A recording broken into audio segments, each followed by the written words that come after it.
आपण साऱ्या जणी गुड मॉर्निंग. आज म्हणते तुमच्याशी थोडं माझ्या मनातलं शेअर करूया. कारण असा शांत निवांत माझा स्वतःचा असा वेळ मला इथे तथास्तूवर आल्यावर मिळालाय. रोजच्या रुटीनमध्ये गोष्टींचा विचार करायला पण वेळ नसतो. माझं पण असंच काहीसं झालंय. हे आपलं यूट्यूब चॅनल सुरू केल्यापासून एवढे 150च्या वर व्लॉग्स झाले. लवकरच 200 व्लॉग्स होतील. पण शांतपणे बसून हे चॅनल किंवा आपण पहिल्या व्लॉगपासून आत्तापर्यंत कोणकोणत्या गोष्टी केल्या आहेत, आपला हा प्रवास कसा सुरू झाला आणि आता आपल्यात काय इम्प्रूव्हमेंट झाल्यात, हे कधीच बघायला बसून विचार करायला तसा निवांत वेळ नाही मिळालाय. पण मला मिळालेल्या या निवांत वेळेत आज मी माझंच हे चॅनल बघत होते आणि पटकन मनात विचार आला की एक गृहिणी म्हणून किंवा होम मेकर स्त्री म्हणून दर दिवशी आपण साऱ्या जणी सकाळी उठल्यापासून रात्री झोपेपर्यंत अनेक वेगवेगळी कामं वेगवेगळ्या जबाबदाऱ्या पार पाडत असतो. माझा हा यूट्यूबचा प्रवास बघताना दर दिवशी मी माझ्या या रुटीनमधली 10 मिनिटं तुमच्याबरोबर वेगवेगळ्या कॉन्टेंटमधून शेअर केली आहेत. मग कधी cooking, daily routine, family functions, deep cleaning, shopping, मग ते डेली दूध भाजी फळं ह्यांचं असू दे, और कपडे, मंथली ग्रोसरी शॉपिंग किंवा इतर गोष्टींचं असू दे, आमचं फिरायला जाणं, असे वेगवेगळे कॉन्टेंट तुमच्यासमोर मांडल्यानंतर माझ्या मनात विचार आला की हे सगळं मी करते किंवा आपण साऱ्या जणी हे रोज करत असतो. पण कुठेतरी ह्या सगळ्या गोष्टींची, आपल्या कामांची, आपण पार पाडत असलेल्या जबाबदाऱ्यांची तितकीशी नोंद होत नाही किंवा त्याबाबत फारसं बोललं जात नाही. पण आज या यूट्यूबच्या माध्यमातून माझ्या आयुष्यातील प्रत्येक दिवसाची 10 मिनिटं आज डॉक्युमेंट झाली आहेत. आयुष्यात कितीही पुढे गेले तरी मागे वळून बघितल्यावर मी दर दिवशी काय करत होते किंवा मी काय केलंय हे मी या माध्यमातून कधीही पाहू शकते. हेच माझं यूट्यूब चॅनल पाहत असताना काही 6-7 कमेंट माझ्या वाचण्यात आल्या, ज्याची इन डिटेल उत्तरं मला देता आली नव्हती. म्हटलं चला त्या कमेंट्स तुमच्याबरोबर सुद्धा शेअर करूया आणि त्याची उत्तरे देऊया. खरं तर त्यासाठीच जागा शोधत होते, पण इतकं ऊन होतं आणि गरम सुद्धा फार होत होतं. एकदा विचार केला वर टेरेसवरती जाऊया आणि उत्तरं देऊया, पण तिथे सुद्धा फार वारा नव्हता, गरमच होत होतं. शेवटी एक निर्णय घेतला की मी आता घरी जाते आणि पुन्हा तुमच्या प्रश्नांची उत्तरं द्यायला तुम्हाला संध्याकाळी भेटते.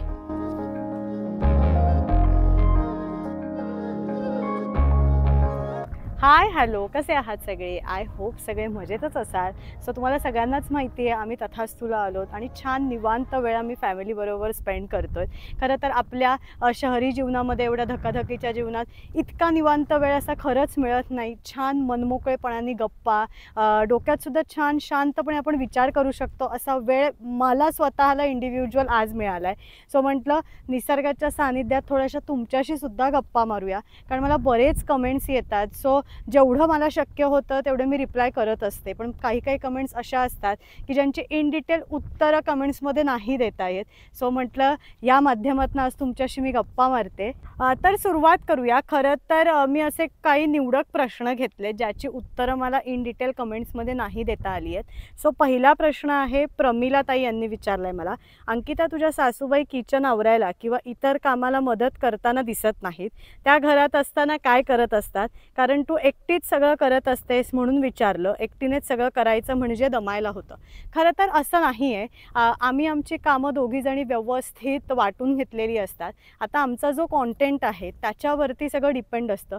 जर मी कधीतरी क्लिनिंग करत असेल, मग आई सगळं जेवणाचं, घरातलं, राहूला सांभाळणं या गोष्टी आई करत असते. किंवा जर माझा काही कुकिंगचा कॉन्टेंट असेल तर घरातलं बाकी सगळं आवरण्याच्या गोष्टी आई करते. पण होतं कसं, व्लॉगिंगमध्ये मी दिसते पण त्यामुळे तिच्या त्या मुमेंट्स काही कॅप्चर केल्या जात नाही. सो असं काही नाही आहे. माझ्या सासूबाई मला घरात भरपूर मदत करत असतात. खरं तर हा जो सपोर्ट आहे हा खूप गरजेचा आहे. आणि मेन म्हणजे राहूला सांभाळण्याचं सगळ्यात मोठं काम आई करत असते. कारण तो लहान आहे, तो सुद्धा सपोर्ट करतो. पण कधीतरी असतं, आई तू ये, आई नको, मला आई पाहिजे. पण त्यावेळेला आजी म्हणून ती त्याच्याबरोबर कायम असते. सो असं काही नाही आहे. माझ्या सासूबाई मला घरात भरपूर मदत करत असतात. त्यानंतर संगीता ताईंनी मला एक प्रश्न विचारला, अंकिता ची जी कव्हर्स आहेत तू ती कुठून घेतली आहेस? खरं तर हे एक प्रश्न मला बरेच जणांनी विचारलेले, की तू सोफा कव्हर्स कुठून घेतली आहेत किंवा सोफावरती जी कुशन्स आहेत ती कव्हर्स कुठून घेतली आहेत? सो ते दोन्हीही जे सोफा सेटची कव्हर्स आहेत ती मी डीमार्टमधनं घेतली आहेत. त्यानंतर स्वातीताईंनी मला एक कमेंट केली आहे, don't use plastic bags for vegetables. You should spread awareness of say no to plastic in your blogs. बरोबर आहे, प्लॅस्टिकचा वापर आपण सगळ्यांनीच टाळला पाहिजे. पण कधीतरी घाईगडबडीमध्ये असं होतं की मार्केटमध्ये आपण जातो आणि आपल्याला जर भाज्या काही वेगवेगळ्या घेतल्या असतील तर त्या बॅग्स मिळतात. शक्यतो माझा प्रयत्न असा असतो की मी घरूनच माझ्या कापडी बॅग्स घेऊन जाते. आता तुम्ही डीमार्टच्या शॉपिंगला वगैरे सुद्धा बघितलं असेल की माझ्या बॅग्स मी कॅरी करते, पण मग पटकन गडबडीमध्ये त्या बॅग्स तशाच फ्रीजमध्ये वगैरे ठेवल्या जातात. पण मी सुद्धा त्याच मताची आहे, से नो टू प्लॅस्टिक बॅग्स. त्यानंतर चित्राताईंनी मला एक कमेंट केली आहे, आता सध्या सुट्ट्या चालू आहेत त्यामुळे मुलाला त्याच्या वस्तू त्याला उचलायला सांगा, त्यामुळे त्यांचा वेळ जातो, तसंच स्वतःच्या वस्तू जपून कशा ठेवाव्यात हे पण कळतं. छोटी कामं मुलांना जरूर सांगावीत, त्यांना शिस्तसुद्धा लागते. नक्कीच तुमचं जे सजेशन आहे ते बरोबर आहे आणि शक्यतो मी सुद्धा राहूला त्याची कामं त्याने करावीत ह्याच गोष्टी सांगत असते. पण खरं तर व्लॉगिंगच्या या माध्यमातून ईच अँड एव्हरी गोष्ट कॅप्चर नाही केली जात. कारण कधीतरी जर मी कुकिंग ब्लॉग शूट करत असेल तर तो त्याचा खेळत असतो, त्याची कामं तो स्वतः करत असतो. पण कधीतरी तो सुद्धा दमतो, थकतो आणि मग तो पसारा तसाच राहून जातो आणि मग नंतर मी तो सगळा आवरते. पण नक्कीच मुलांना त्यांची कामं करायला जरूर शिकवलं पाहिजे आणि हेच खरं तर त्यांचं वय आहे. आत्ता जर मुलं हे शिकत गेली तर मोठेपणी त्यांनाच उपयोग होतो. त्यानंतर दक्षाताईंनी मला एक सजेशन दिलं आहे, ताई मीठ सिरॅमिक और ग्लास जारमध्ये ठेवत जा. नक्कीच मला बरेच जणांनी खरं तर हे सजेशन दिलं आहे की तू मीठ ग्लास जारमध्ये ठेव. पण मी अजूनपर्यंत कधी ठेवलं नाही आहे आणि थोडंसं कसं असतं, घाईगडबडीमध्ये आपण वस्तू पटापट हाताळत असतो, फुटण्याची भीती असते. पण नक्कीच मी पुढे मागे ही गोष्ट ट्राय करेन. त्यानंतर RDHR5LE या आय डीवरनं मला एक कमेंट आली आहे, अंकिता मला तुला विचारायचं आहे, राहूला सुट्टीमध्ये दिवसभर कशी बिझी ठेवतेस? खरं तर तो आत्ता फक्त 4 इयर्सचा आहे आणि ज्युनियर KGमधनं सिनियर KGमध्ये गेला आहे. सो आत्ता मी आणि पुष्करने अजिबात काही त्याच्यावरती असं बर्डन नाही केलं आहे की आता तुला ह्या क्लासला जायचं आहे किंवा त्या क्लासला जायचं आहे. आमचा असा प्रयत्न असतो, तुला जे करायचं आहे या सुट्टीमध्ये तू ते एन्जॉय कर. कारण कसं आहे, हे त्यांचं खेळायचं वय आहे. मोठे झाल्यानंतर आपसुकच क्लासेस सुरू होतात, अभ्यासाचा सुद्धा व्याप वाढतो. तुला जेव्हा उठायचं आहे, तुला काय खायचं आहे, तुला काय खेळायचं आहे, हे तू बिंदास स्वतः तू एन्जॉय कर. आणि कसं आहे, अजून तो लहान आहे त्याच्यामुळे आम्हालाही असं काही कळत नाही की त्याला ड्रॉइंगची आवड आहे का किंवा त्याला कुठल्या खेळाची आवड आहे का. त्याच्यामुळे मी आणि पुष्करने आत्ता प्रिफर केलं आहे की कुठलंही बर्डन किंवा कुठलाही क्लास वगैरे आत्ता त्याला काहीही नको लावूया.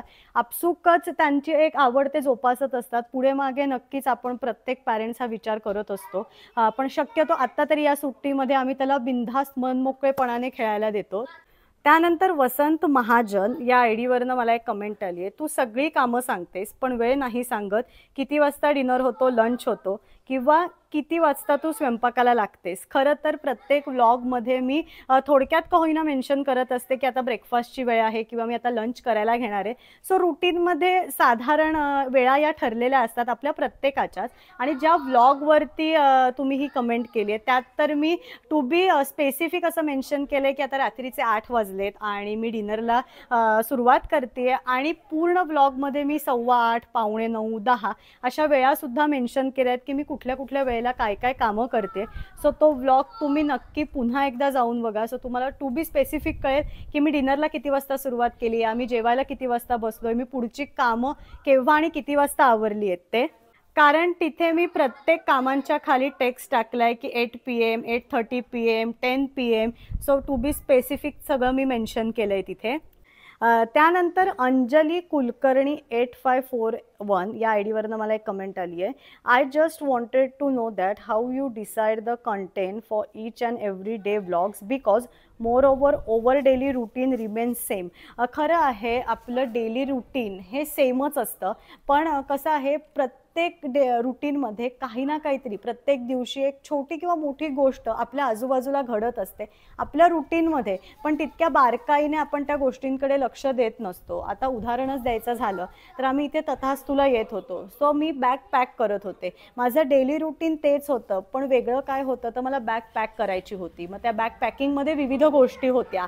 किंवा ज्या दिवशी ॲमेझॉनचं पार्सल आलं होतं, मग त्यात माईकचे आम्ही स्पॉन्ज मागवले होते. सो ती गोष्ट वेगळी होती त्या दिवसासाठी.